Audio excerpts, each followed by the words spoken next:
Alright guys, this is News Listener by Angelo. Salamat po sa mga manonood at makikinig ng YouTube channel na to. Okay, so pag-usapan naman natin yung isang komento ng isang senador na si Senator Raffy Tulfo kaugnay doon sa impeachment trial ni Sara Duterte. Kung natatandaan nyo, hininto o hindi itinuloy ng mga magagaling nating mga senador yung impeachment trial ni Sara. Ang ginawa nila, ibinalik sa House kasi daw para iklaro yung yung kung na-comply ba yung lahat ng mga requirements. Kung iisipin mo, kung nanonood kayo, na-comply talaga lahat ng requirements. At yun ang hindi natin maintindihan. Anyway, just to go back, clearly sa ano nangyari. Now, kung natatandaan nyo, yung nag-remand or nag-return ng impeachment articles pabalik sa House, 18. Di ba? At yung pag-uusapan natin ngayon ay isa sa mga senador na nagboto o bumoto na ibalik yung impeachment articles pabalik sa House, si Raffy Tulfo. O bakit nga ba binalik niya, 'di ba? Kasi nasa majority siya. Kasi kaalyado niya o kaibigan niya si Rodrigo Duterte, ginagawa niya 'to para sa kanya, 'di ba? So, let's listen from PTV, okay? Ayon sa senador, ito'y para na rin mailahad ng Vice Presidente ang kanyang panig at magkaalaman na kung siya ba talaga'y guilty o hindi. Narito ang report. Para kay Senador Raffy Tulfo, dapat tuloy ang impeachment trial ni Vice President Sara Duterte. Ika nga, dapat umanong dumaan sa paglilitis. Tutol ang senador sa paraan na ora-oradang i-dismiss ang impeachment. Katwiran ni Tulfo para rin mabigyan ng pagkakataon si VP Sara na mailahad ang kanyang panig.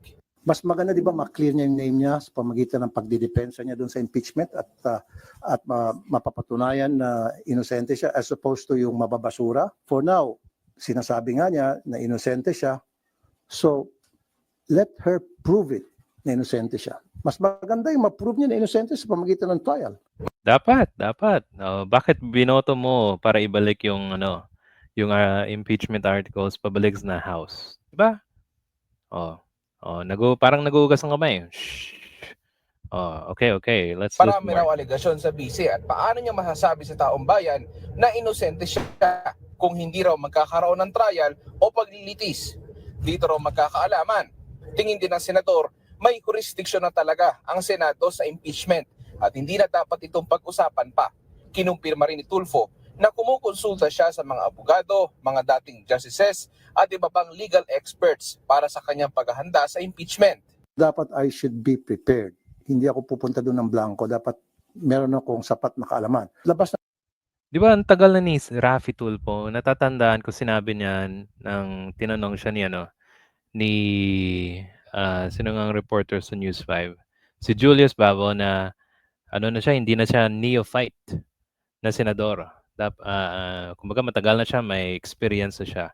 Pero sa impeachment trial, kahit sana man lang binasa ni Senator Raffy Tulfo yung mga details or rules, kung anong dapat gawin, meron silang rules, 'di ba? Dapat inaral niya 'to dati.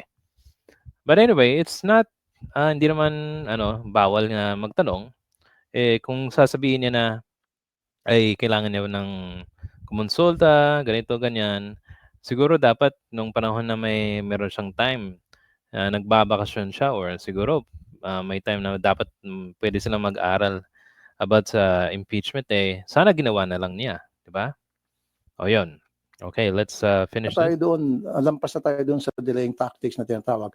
Doon na lang tayo Yun na nga dapat kung alam mong delaying tactics, sana inilabas niya, 'di ba? Na hindi siya sang-ayon, dapat i-dismiss, i-remand at yung mga ganong moves, 'di ba?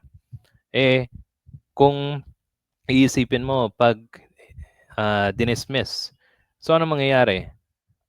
Kung dinismiss ng ng mga senador, di ba?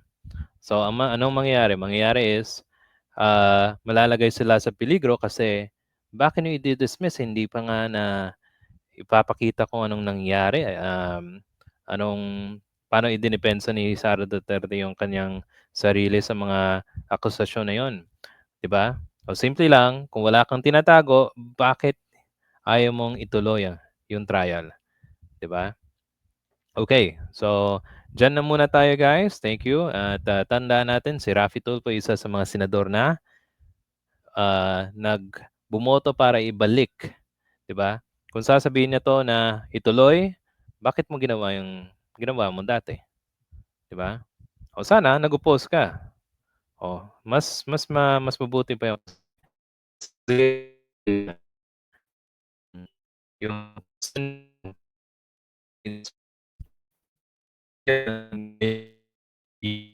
yeah,